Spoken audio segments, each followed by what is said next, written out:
Clementine Shaw was only 8, but she had the solemn bearing of someone who had already lived through too many winters. Her little cabin sat on a bend of the river, its roof sagging under the weight of neglect, its hearth cold more often than warm. The last of the day's light bled across the horizon when a sound broke through the stillness, a sharp, frantic cry, high and thin, riding the wind over the roar of the river. She dropped the bundle of firewood in her arms, letting it scatter across the frost-hardened ground. Her heart thudded against her ribs as she ran toward the sound, boots slipping on the mossy earth. Through the thin curtain of evening mist, she saw her, a girl about her age, maybe a year older, caught in the shallows of the rapids. Her long black hair clung to her face, plastered there by icy water, and her lips were pale with cold. One leg twisted at an unnatural angle, every attempt to stand sending her back into the current. Clementine stopped at the edge for only a heartbeat, her breath clouding in the frigid air. Any other frontier child might have turned back. But Clementine had no family to run to, no safe place waiting behind her. Her grandmother, the only person she had in this world, had been gone for 3 months now. Loneliness had taught her to face fear head-on. Clementine Shaw was only 8, but she had the solemn bearing of someone who had already lived through too many winters. Her little cabin sat on a bend of the river, its roof sagging under the weight of neglect, its hearth cold more often than warm. The last of the day's light bled across the horizon when a sound broke through the stillness, a sharp, frantic cry, high and thin, riding the wind over the roar of the river. She dropped the bundle of firewood in her arms, letting it scatter across the frost-hardened ground. Her heart thudded against her ribs as she ran toward the sound, boots slipping on the mossy earth. Through the thin curtain of evening mist, she saw her, a girl about her age, maybe a year older, caught in the shallows of the rapids. Her long black hair clung to her face, plastered there by icy water, and her lips were pale with cold. One leg twisted at an unnatural angle, every attempt to stand sending her back into the current. Clementine stopped at the edge for only a heartbeat, her breath clouding in the frigid air. Any other frontier child might have turned back, but Clementine had no family to run to, no safe place waiting behind her. Her grandmother, the only person she had in this world, had been gone for 3 months now. Loneliness had taught her to face fear head-on.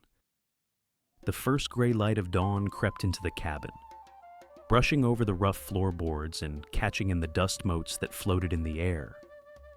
Clementine stirred, expecting the quiet of another lonely morning. Instead, the ground itself seemed to tremble beneath her. It started as a faint vibration, then grew into a deep, rolling thunder. Horses, many horses, closing in. She scrambled to the window and froze. Encircling the cabin in a perfect ring were painted warriors on horseback, their silhouettes stark against the pale morning sky. Feathers danced in their hair, their faces marked with war paint that spoke of battles fought and won. Spears and rifles glinted in the early light, and their eyes, dark, unwavering, were locked on her home. Ayana stirred on the bed, her brow furrowing as the sound reached her. Then her eyes lit with recognition and joy. She sat up too quickly, wincing as pain shot through her leg, and called out in her native tongue, her voice high, urgent, and filled with relief. Clementine couldn't understand the words, but she could hear the hope in them. The response that came back from the warriors was nothing like Ayana's joy. Harsh, clipped commands rang out, the tone more suspicion than welcome. At the edge of the ring, the lead warrior dismounted in a slow, deliberate movement. He was enormous, his broad shoulders filling Clementine's view even from a distance. The set of his jaw, the weight of his stride, he carried authority like a mantle. Chief Running Bear. He began walking toward the cabin, each step measured, the earth seeming to still under his boots. 3 knocks shook the door, not the violent pounding Clementine had imagined, but firm, controlled, each one echoing like a signal. Her hand hovered over the latch. Ayana reached out, gripping her wrist tightly, her eyes locked on Clementine's. She pointed to herself, then toward the door. The message was clear. Let me explain. Clementine hesitated. Every warning her grandmother had ever whispered about their kind rose up in her mind. Stories of raids, of families vanishing in the night. But she also remembered the cold weight of Ayana's body in the river, the way the girl had clung to her in exhaustion. With a slow breath, Clementine lifted the latch. The door opened to a wall of shadow. Running Bear filled the frame, his broad form blocking the light behind him.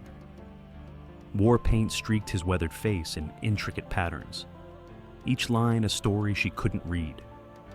His eyes, sharp and commanding, softened the moment they fell on Ayana. He spoke a single word, her name, rich with something that sounded like relief. Ayana replied in a rush, her words tumbling over one another as she gestured toward Clementine. The bandaged leg, the scraps of cloth, the empty bowl on the table. Behind the chief, the warriors stood silent but alert, their hands resting on weapons, their faces unreadable. Clementine felt the weight of the moment pressing in from every side. This was no longer about the night before. Something far larger was about to unfold. Amthangoi bo sung, saugo keo dai mot not thap, hoa voi gio lan wa kwa kwa, nu hoan hak jin men sap jen. Ayana gripped the wall, refusing to let her injury silence her. Slowly, painfully, she acted out the night before, the sudden fall into the river, the freezing water dragging her down, the small figure wading into the current to pull her out. She mimicked the careful climb up the muddy bank, the splint, the bandages, the meager supper shared by firelight. The warriors watched her every movement, their eyes narrowing, shifting toward Clementine with something new in their gaze, curiosity replacing suspicion. Chief Running Bear stood unmoving, his deep-set eyes locked on Ayana, absorbing every detail of her account. Then, with a suddenness that made the warriors stir, he stepped forward. His great frame lowered until he was kneeling before Clementine, the earth itself seeming to hush around them. "You saved my heart," he said in deliberate, careful English, pressing a broad hand to his chest, then gesturing toward Ayana.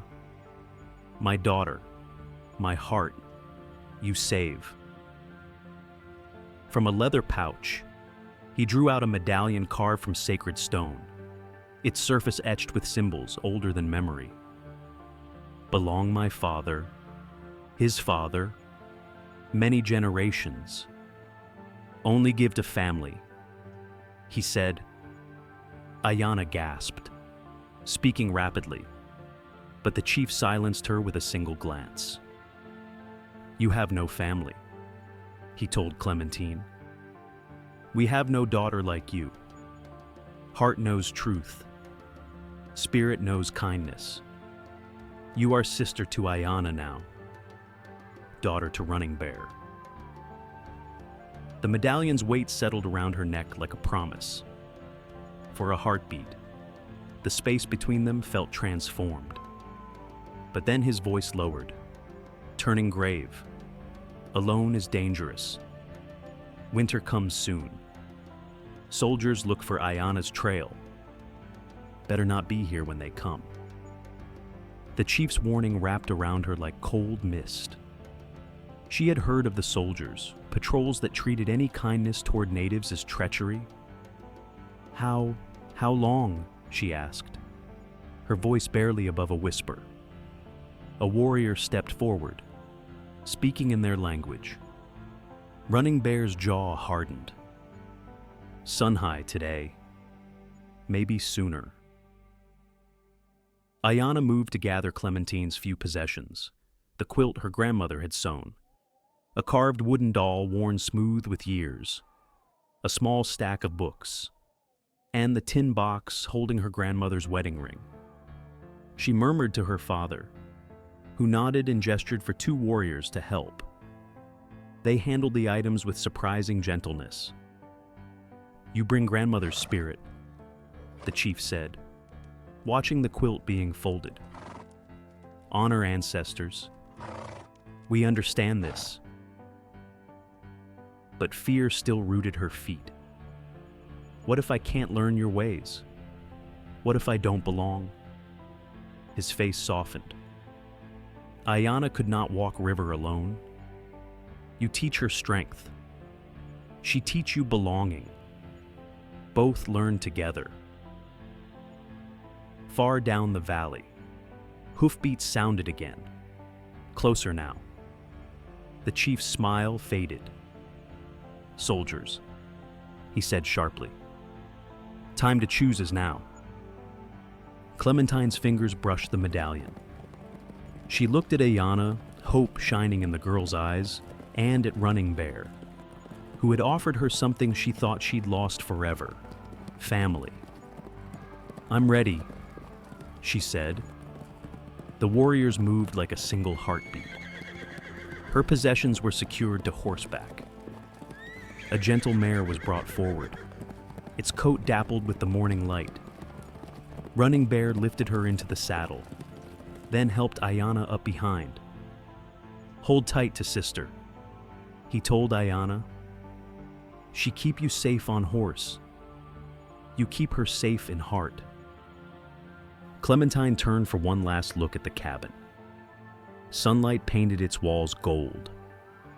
For an instant, she saw her grandmother in the doorway, smiling as if in approval. Then they rode. The war party slipped onto hidden deer trails, weaving through the forest. Warriors positioned themselves around the girls, scouts ranging far ahead. Ayana, though hurt, spoke softly, pointing out an eagle's nest high in an ancient pine, a waterfall singing through rocks, a meadow where wild horses grazed. "Safe paths," she murmured. "Protected paths." By midday, they crested a ridge. Below stretched a valley so hidden it might have been a dream. Clear river winding through sunlit grasslands. Teepees painted with symbols. Smoke drifting lazily from fires. Children played near the water. Women worked beads into bright patterns. Men tended sleek horses. "Home," Ayana whispered. As they descended, the village came alive with murmurs. Some faces softened with welcome, others tightened with caution.